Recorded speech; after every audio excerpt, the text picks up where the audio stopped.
शनिवार व्रत कथा। हर व्यक्ति के जीवन में शनि देव की अहम भूमिका होती है। अगर कुंडली में शनि सबसे अच्छी स्थिति में हो तो वह व्यक्ति को बहुत ही कम समय में बड़ी सफलता देता है। इसलिए हर संभव प्रयास करके शनि को प्रसन्न करना चाहिए। एक बार की बात है, सभी नवग्रह सूर्य, चंद्रमा, मंगल, बुध, बृहस्पति, शुक्र, शनि, राहु और केतु विवाद में पड़ गए।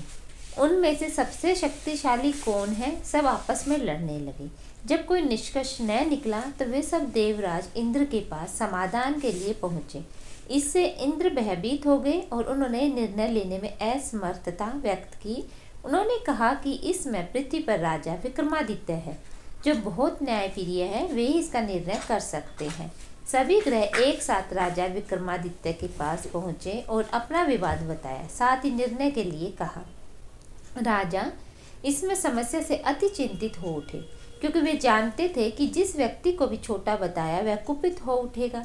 तब राजा को एक उपाय सूझा। उन्होंने सुवर्ण, रजत, कांस्य, पीतल, शीशा, रांगा, जस्ता, अब्रक और लोहे से 9 सिंहासन बनवाए और उन्हें इसी क्रम में रख दिया।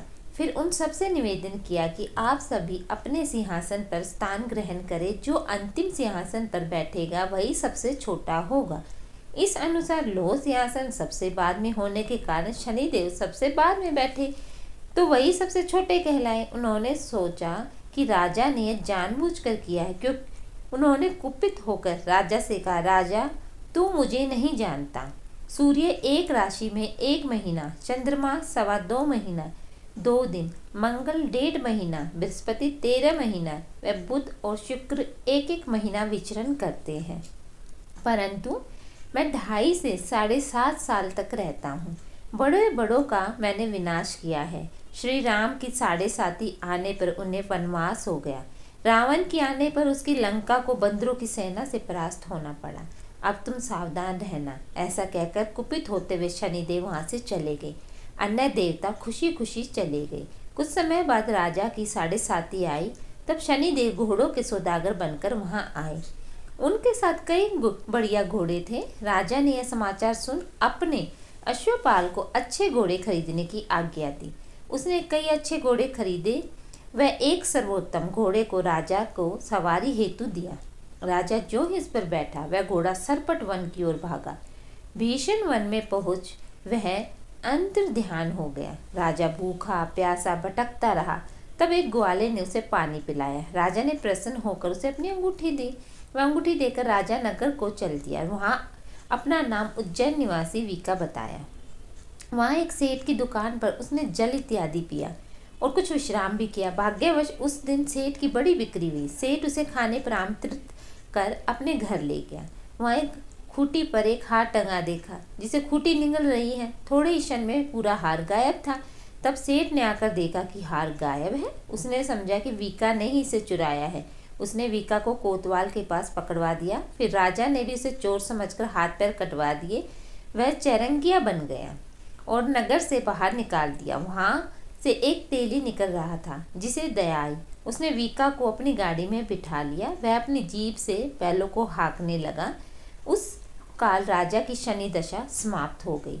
वर्षा काल आने पर मल्हार गाने लगा। तब वह जिस नगर में था, वहाँ की राजकुमारी मन भावनी को इतना भाया कि उसने मन ही मन प्रण कर लिया कि वह उस राग गाने वाले से ही विवाह करेगी। उसने दासी को ढूंढने भेजा। दासी ने बताया कि वह चौरंगिया है, परंतु राजकुमारी न मानी। अगले दिन से उठते हुए अनशन पर बैठ गई कि विवाह तो सिर्फ उसी से करूंगी। राजकुमारी को बहुत तरह से समझाने की कोशिश की, वह नहीं मानी। नगर के राजा ने तेली को बुलवाया और राजकुमारी को वीका के विवाह की तैयारी करने को कहा। फिर उसका विवाह राजकुमारी से हो गया। तब एक दिन सोते हुए स्वप्न में शनिदेव आए। उन्होंने कहा, राजन, देखा तुमने मुझे छोटा बताकर कितना दुख झेला है। तब राजा ने उनसे क्षमा मांगी और प्रार्थना की, हे शनिदेव, जैसा दुख मुझे दिया किसी और को ना दे। शनिदेव मान गए और कहा, जो मेरी कथा और व्रत कहेगा उसे मेरी दशा में कोई दुख न होगा। जो नित्य मेरा ध्यान करेगा, चींटियों को आटा डालेगा, उसके सारे मनोरथ पूर्ण होंगे। साथ ही राजा को हाथ पैर भी वापस दिए। प्रातः आंख खुलने पर राजकुमारी ने देखा तो वह आश्चर्यचकित रह गई। वीका ने उसे बताया कि वह उज्जैन का राजा विक्रमादित्य है। सभी अत्यंत प्रसन्न हुए। सेठ ने जब सुना तो वह पैरों पर गिरकर क्षमा मांगने लगा। राजा ने कहा कि वह तो शनिदेव का कोप था, इसमें किसी की कोई गलती नहीं। सेठ ने फिर भी निवेदन किया कि मुझे शांति तब ही मिलेगी जब आप मेरे घर चलकर भोजन ग्रहण करेंगे। सेठ ने अपने घर नाना प्रकार के व्यंजनों से राजा की खूब सेवा सत्कार किया। साथ ही सबने देखा कि जो खूंटी हार निगल गई थी वही अब उसे उगल रही है। सेठ ने अनेक मोहरे देकर राजा को धन्यवाद किया और फिर अपनी कन्या श्री कंवरी से विवाह का निवेदन किया। राजा ने सहस्त्र स्वीकार कर लिया। कुछ समय पश्चात राजा अपनी दोनों रानियों मनभावनी और श्री कंवरी को दहेज सहित लेकर उज्जैन नगरी को चले। वहाँ पूर्ववासियों ने सीमा पर उनका स्वागत किया। सारे नगर में दीपमाला हुई, वे सब ने खुशी मनाई। राजा ने घोषणा की कि मैंने शनिदेव को सबसे छोटा बताया था, जबकि असल में वही सर्वोपरि हैं। तब से सारे राज्य में शनिदेव की पूजा और कथा नियमित होने लगी। सारी प्रजा ने बहुत समय खुशी और आनंद के साथ बिताया। जो शनिदेव की इस कथा को सुनता पढ़ता उसके सारे दुख दूर हो जाते हैं। व्रत के दिन इस कथा को अवश्य पढ़ना चाहिए। शनिवार का व्रत, यह पूजा व्रत शनि देव को प्रसन्न करने हेतु होता है। काला तिल, तेल, काला वस्त्र, काली उड़द शनि देव को अत्यंत प्रिय है।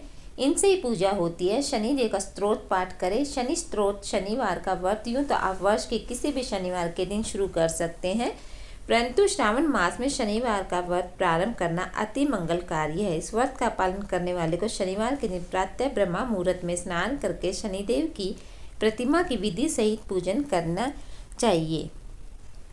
जय शनिदेव। ओम शन शन शनिश्चराय नमः।